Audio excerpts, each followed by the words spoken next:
अस्सलामुअलैकुम स्टूडेंट्स। आज का जो हमारा टॉपिक है वो है लिटरेचर रिव्यू। लिटरेचर रिव्यू की पहले हम डेफिनेशन पढ़ते हैं। अ literature review is a body of text that aims to review the critical points of knowledge on a particular topic of research। इसका मतलब है कि जो लिटरेचर रिव्यू होता है, लिटरेचर रिव्यू के बारे में सबसे पहले मैं आपको बताना चाहूँ कि जब हम कोई रिसर्च करते हैं उसमें हम एक बाब इसका रिसर्च का ये भी देते हैं लिटरेचर रिव्यू का कि इस टॉपिक पर, जिस टॉपिक पर हम रिसर्च कर रहे हैं, इस टॉपिक पर पहले कौन कौन से रिसर्चर्स गुजरे हैं जिन्होंने इस टॉपिक पर रिसर्च की है और उनके क्या रिज़ल्ट्स निकले हैं उस रिसर्च के। लिहाजा इसमें यह बताना मकसूद होता है कि रिसर्च जो है वो पहले कितनी बार ये हो चुकी है, उनके क्या रिज़ल्ट्स थे, मेरे क्या रिज़ल्ट्स थे। इसमें टाइम बाउंड भी आ जाता है कि अगर हम कोई 20-30 साल पुरानी अगर वही रिसर्च टॉपिक का हम रिज़ल्ट ले लें कि तब क्या निकला था और अब क्या निकला है, हो सकता है इसमें चेंजिंग्स हों। तो वो चेंजिंग्स टाइम की बहुत अरसा गुज़र गया इस वजह से, और इस वजह से वो चेंजिंग्स जो हैं वो आ जाती हैं। डेफिनेशन हम इसकी पढ़ते हैं। अ literature review is a body of text that aims to review the critical points of knowledge on a particular topic or of research।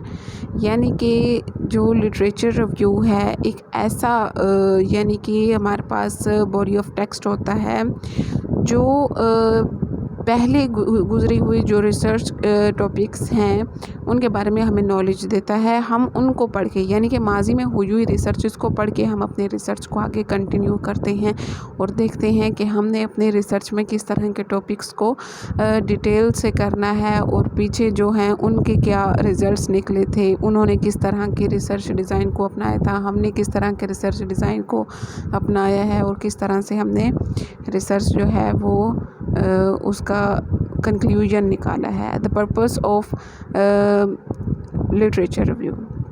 The purpose of a literature review is to provide foundation of knowledge on topic।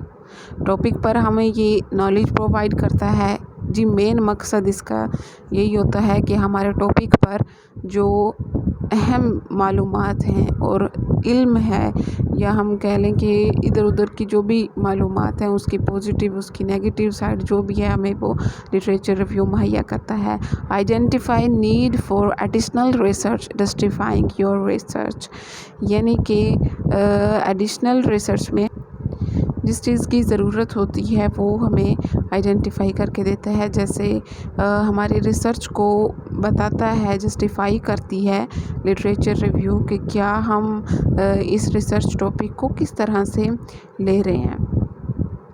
Place your own research within the context of existing literature, making a case for why further study is needed।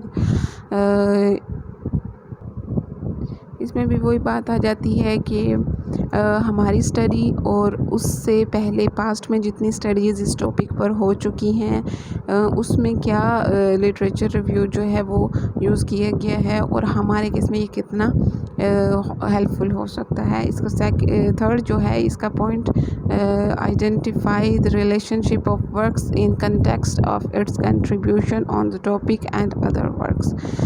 यानी कि topic के ऊपर, इस topic के ऊपर और हमारे काम के ऊपर लिटरेचर रिव्यू का कितना फ़र्क पड़ता है और हम किस तरह से इसको अपने रिसर्च में इंक्लूड करके रिसर्च को एक ऑथेंटिक रिसर्च बता सकते हैं। इसमें बिब्लियोग्राफी भी आ जाती होती है कि जब हम मवाद कहीं बाहर से ले लेते होते हैं तो फिर बिब्लियोग्राफी या रेफरेंस उसका देना लाजमी है। इम्पोर्टेंस क्या है जी लिटरेचर रिव्यू की? Literature review in research it helps to calculating the impact of the latest information in the field by mapping their progress of knowledge।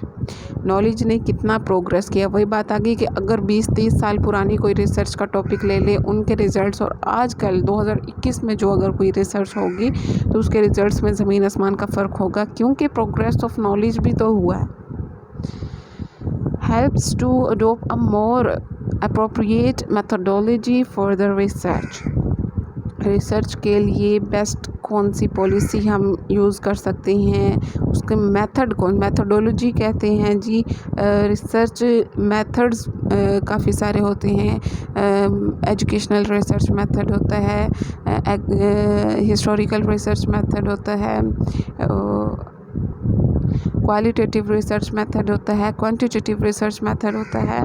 तो मेथडोलॉजी हम कौन सी यूज़ कर रहे हैं हमारे टॉपिक और हमारे मवाद को लेकर हमने ये डिसाइड करना होता है। Literature review in research increases the significance of the results by comparing it with the existing literature.